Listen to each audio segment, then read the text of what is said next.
Mga nangutana sa kuha kung siyang gamit sa kilikili na ako.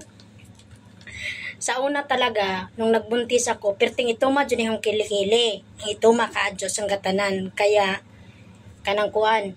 Siyempre, na sa hormones sa pagbuntis, ito man dyan atong ilok o kanindan niya, atong mga tangkugo kung buntis ta.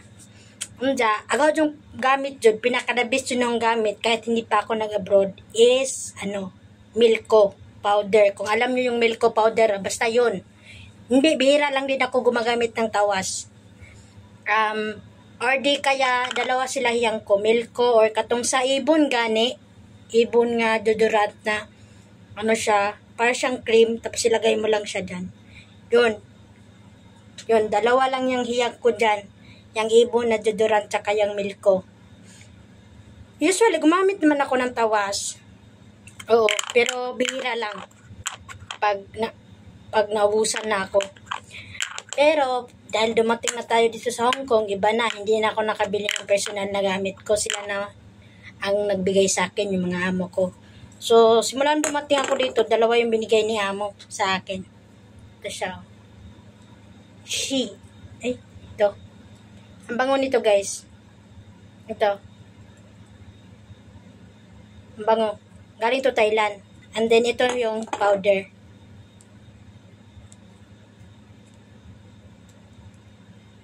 Then, pwede mo siya i-refill. Yan. Pang-refill niya pag naubos naman. Marami ko din ganito. Kasi, galing to sa Thailand. Binigay ni amo. And then, okay naman siya. So far, pumuti yung kilikili ko. Mas lalong pumuti yung kilikili ko. Kaya, ang tagal din niya maubos kasi konti lang ilalagay ko eh. Konti lang. So, ito, na to. 4 na buwan na to. Dinala ko to sa Pinas. Binalik ko ulit dito. Hindi pa ako nagpag-refill. Diba, ang tagal niya maubos. Tapos ito naman, bihira ko lang to ginagamit. Ginamit ko lang to pag lalabas ako. Ganun, mag-day off. Kasi ang bango kasi niya. Para siyang perfume. Kaya every time na lumalabas ako, ito lang ang gagamit ko. So, dalawa to guys. Ang isa is pink. Hindi ko pa nabuksan. Dalawa din binigay ni ma'am. So, yun nga, nahirapan tayo nito maghanap kasi nasa Thailand. Iwan ko kung meron dito. Kasi nagustuhan ko siya. Itatanong ko si ma'am kung saan niya ito mabibili. Saan pwede mabibili ng ganito. Kasi, pag once na maubos na to, bibili ulit ako. Bango kasi niya, para siyang perfume. Tapos, pag kahit na nilalabhan na yung damit mo, nandun pa rin yung amoy. Ang tagal na nawawala. Tapos, pag alam mo yung ginaganon yung kanang damit mo, malingasa yung amoy. Kaya gusto ko siya. Tapos, nakakaputi pa ng kilikili. Tanong ko si ma'am, siya $10. Diba, medyo mahal? $10? Kano na yung $10? $10.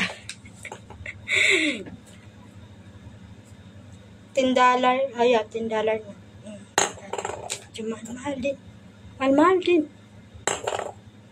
Bigay ni amo. Yan lang, gamit ko sa kilikili ko. At saka ito yung pang-refill niya. Sakura. Refill ko dito. Dito, dinala ko na to sa Pinas, tapos binalik ko ulit. Kahit marami akong pang-refill, meron din akong isa nito, violet. So, pag nagbibigay kasi si ma'am, merong extra. Kaya, alam nyo ba na ang dami ko pa ang dami ko pa mga personal hygiene na hindi ko pa nagagamit, tapos meron na naman silang binibigay. Nakatambak lang yung iba, lalo na sa face ko, lalo na sa pang-acne ko, acne marks. Yan. Doon talaga pinuporteriya nila yung sa mukha ko para daw mawawala yung mga tigidig-tigidig. Kasi awang-awa sila sa mukha ko nung dumating ako.